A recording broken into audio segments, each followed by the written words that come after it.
Langsung saja kita masuk ke materi, yaitu penilaian status gizi dengan statistik vital dan ekologi.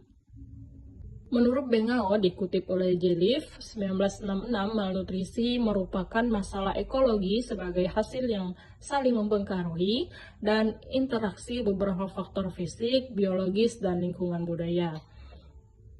Faktor ekologi yang berhubungan dengan penyebab malnutrisi dibagi dalam 6 kelompok, yaitu keadaan infeksi, konsumsi makanan, pengaruh budaya, sosial ekonomi, produksi pangan, serta kesehatan dan pendidikan juga.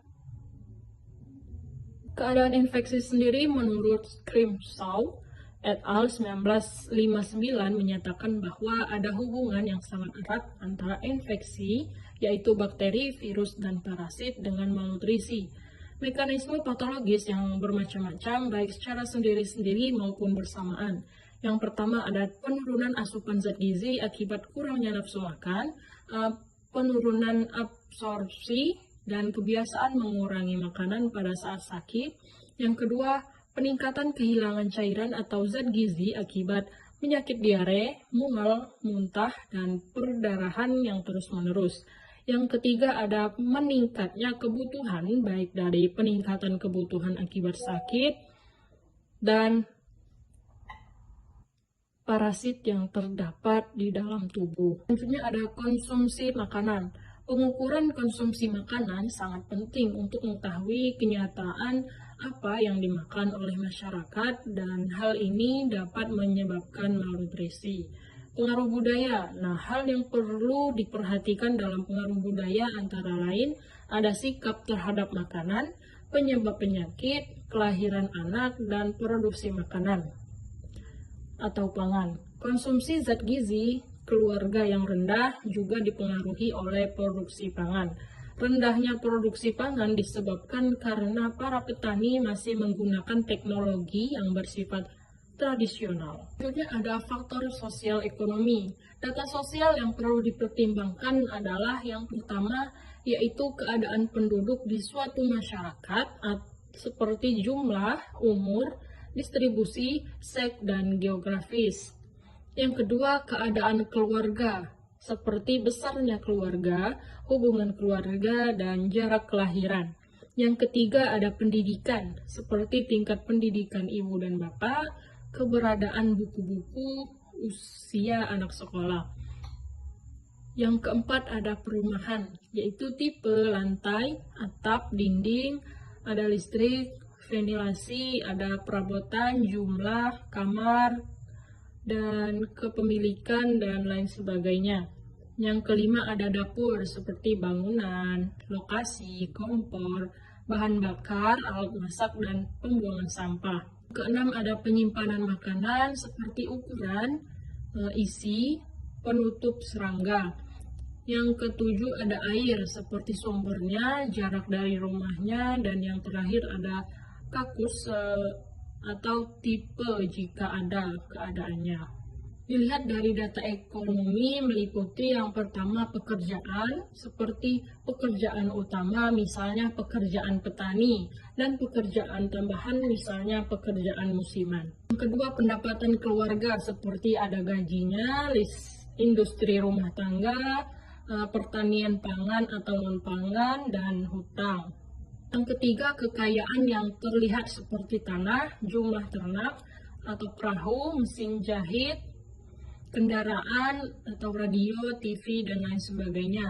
Yang keempat, ada pengeluaran atau anggaran, ya, seperti pengeluaran untuk makan, pakaian, menyewa, minyak, bahan bakar, listrik, pendidikan, transportasi, rekreasi, hadiah, atau persembahan. Yang terakhir, harga makanan yang tergantung pada statistik vital.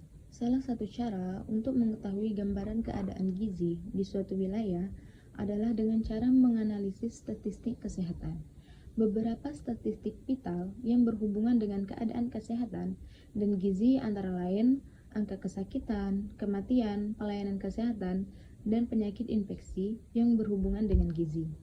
Menurut Jelip tahun 1989 memberikan gambaran tentang beberapa informasi yang dijadikan pegangan untuk menganalisis keadaan gizi di suatu wilayah.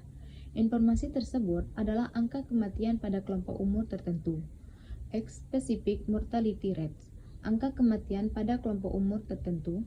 Cause-specific morbidity and mortality rates, statistik pelayanan kesehatan, health service statistik, dan penyakit infeksi yang berhubungan dengan gizi. Angka kematian berdasarkan umur. Angka kematian berdasarkan umur adalah jumlah kematian pada kelompok umur tertentu terhadap jumlah rata-rata penduduk pada kelompok umur tersebut. Biasanya disajikan sebagai per 1000 penduduk. Manfaat data ini adalah untuk mengetahui tingkat dan pola kematian menurut golongan umur dan penyebabnya. Apabila data di setiap umur tidak tersedia, maka analisis dapat dilakukan pada 3 periode, yaitu umur 2-5 bulan, 1-4 tahun, dan umur 2 tahun. Angka kematian umur 2-5 bulan. Angka kematian pada umur-umur ini dibandingkan dengan daerah yang mengalami defisiensi tiamin atau vitamin B relatif lebih tinggi dibandingkan dengan daerah yang tidak mengalami defisiensi tiamin. Terdapat kesulitan mengukur angka kematian akibat beri-beri pada anak, karena kematian tersebut mungkin juga disebabkan oleh penyakit lainnya, seperti pneumonia dan diare.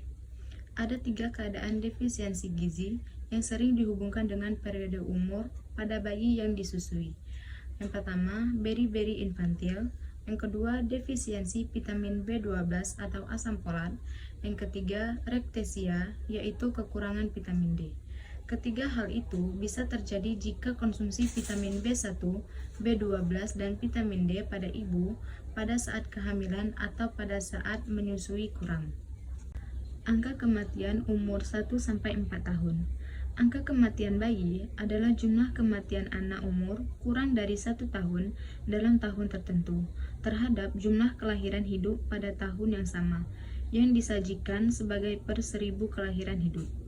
Keadaan kurang gizi yang sering dihubungkan dengan masa ini adalah kurang energi protein dan kekurangan vitamin A. Anemia karena kekurangan zat besi sering juga terjadi pada periode ini, akibat infeksi parasit dan kebutuhan zat gizi yang meningkat. Data yang perlu diestimasi dan dipertimbangkan. 1. Analisis laporan kematian dan kelahiran. Catatan kelahiran dapat diperoleh dari pimpinan masyarakat, seperti kepala desa, kepala dusun, dan tokoh-tokoh masyarakat.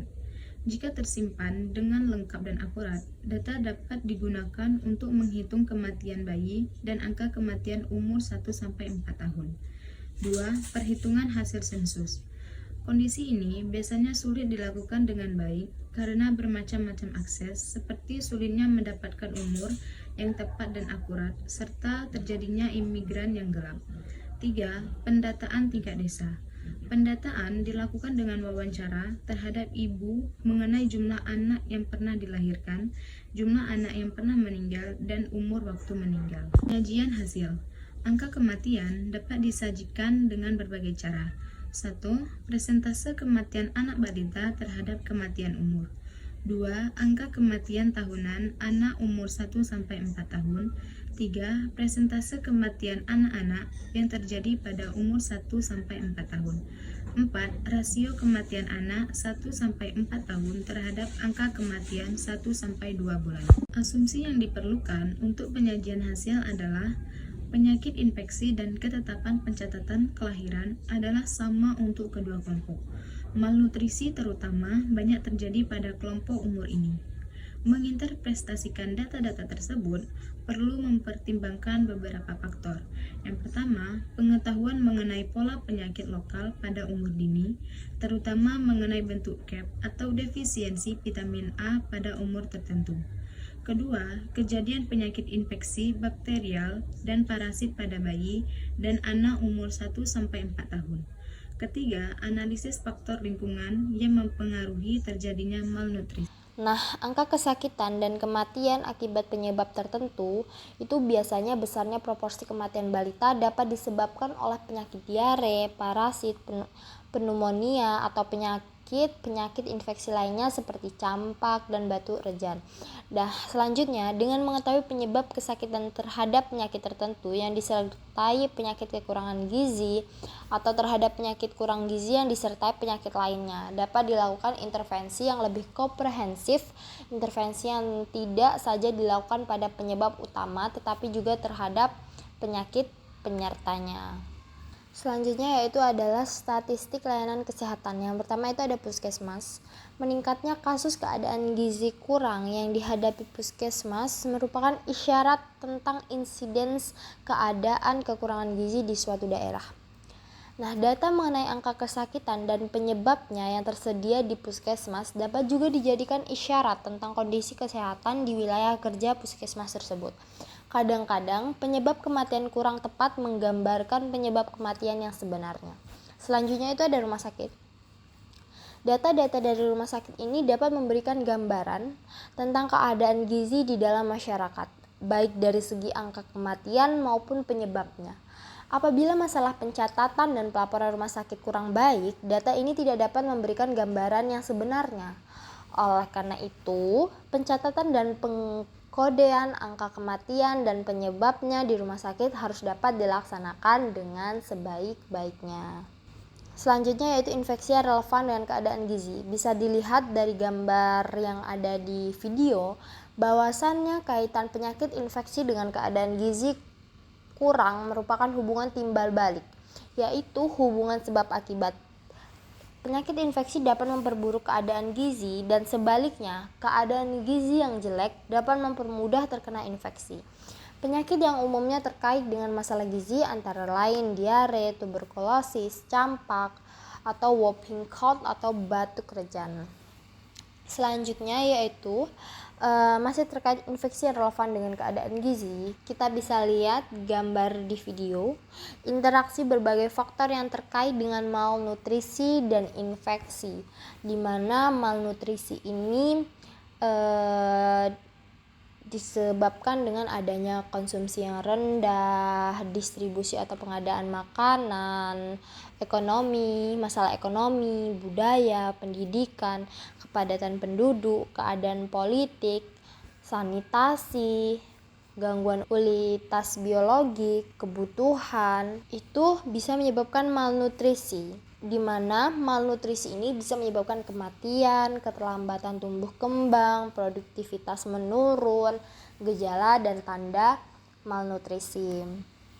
Selanjutnya yaitu kelemahan statistik vital untuk menggambarkan keadaan gizi. Kelemahan-kelemahannya adalah yang pertama, data tidak akurat.